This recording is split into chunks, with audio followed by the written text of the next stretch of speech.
So unlike what Brooklyn accomplished comparing itself to SummerSlam, Dallas wanted to be something very different when compared to WrestleMania. At Brooklyn, NXT showed that they can be just as glamorous, tell just as good a story, and have just as good a production as WWE's biggest pay-per-view of the summer. This time though, NXT took it to a different level. NXT, like any other show, should know that it can't out-showcase WrestleMania. First off, by stadium standards, WrestleMania outshows everyone. It's just something that's larger than anything imaginable. It's the impossible come to life. But what NXT did attempt and managed to do is out-wrestle WrestleMania. In a sense of pure pro wrestling, NXT managed to simply show that it can outperform WrestleMania. It's something that NXT has constantly took pride in doing compared to the main roster, so of course they would make it their main objective of their show to outdo the biggest show of professional wrestling at a wrestling standpoint. Now that being said, this show did have some questionable endings to matches and an awkward start, but to be fair, I will review it just as I do regular pay-per-views. It's the most wonderful time of the year. So you got American Alpha versus The Revival. They had an awkward opening, no Triple H, no opening video package for the match, and no sort of mic promo to get the crowd rallied up. So for a viewer, it was weird to start this straight off the bat. That being said, this was a strong technical match. It was less flashy than the past tag team matches for Takeover, and no real big spots at all, just constant flat-out wrestling between the two teams. Maybe it's that there wasn't a video package that didn't make me feel emotional into the match, but wrestling-wise, it was a classic worth watching match. Glad American Alpha won, can't wait to see where they go with the NXT Tag Team Wrestling. This match is what should have opened the show. Some mat wrestling with some flash and dash, get the crowd amped up for the night, and then follow with a strong tag team story and a vid. Anyway, this match was good. It helped establish Corbin as being a monster heel, hating indie stars for just existing, and introduced me to Austin Aries. And the main factor to remember in this match is that Austin Aries didn't defeat Corbin, he just out-wrestled him. Big difference in match decisions. So yes, this was match of the night, and also yes, this was match of the year contender. There's not enough that can be said on how entertaining this match was. Hard ground and pound wrestling, keep it fast with consistent hits.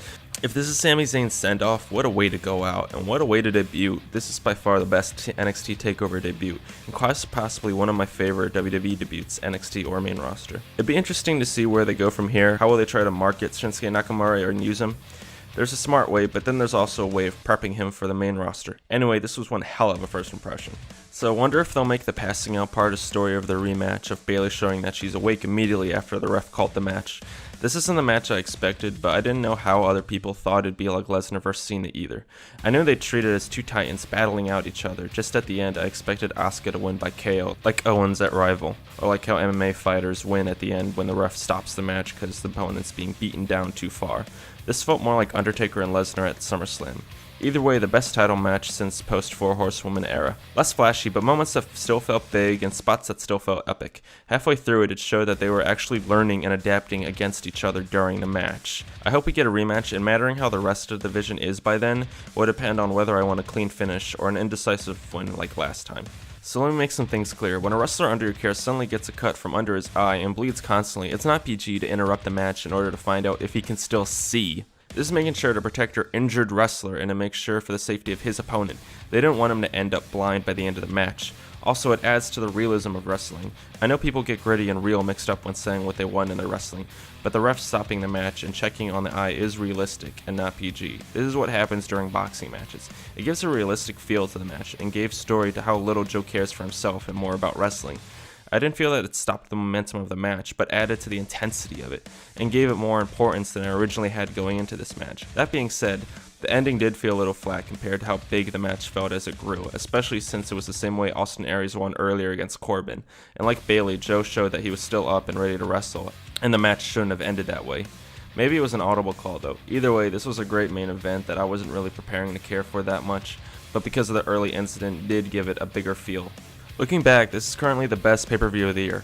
I know WWE doesn't count NXT TakeOvers as pay-per-views, but I do. I wouldn't say this is the best show I've ever seen in a long time, maybe the best from a consistent technical standpoint in a while. Nakamura is an interesting case. Do they want to eventually push him to the main roster on a full-time schedule? How much English will they need from him?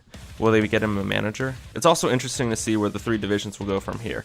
With a few main roster call-ups, pretty sure we're getting Asuka vs Bayley Part 2, while the division builds up its next crop of stars ready to take the spotlight. The tag team division just lost 3 teams, with writers seemingly on the main roster for the time being. The Vaudevillains will air on SmackDown, and Enzo and Cass were just on Raw. You also got Baylor's 2 future opponents, Cruz and Corbin, who left for the main roster. So hard to see who will be built to challenge him as well. Apparently Ciampa just got officially signed, and there were a few noticeable stars at Takeover to hint a few new signees. I can see Baylor vs. Nakamura being a future main event for a Takeover. Hopefully Hideo returns sometime in the soon future. So lots of ideas in the air. Can't wait to see where they go from here.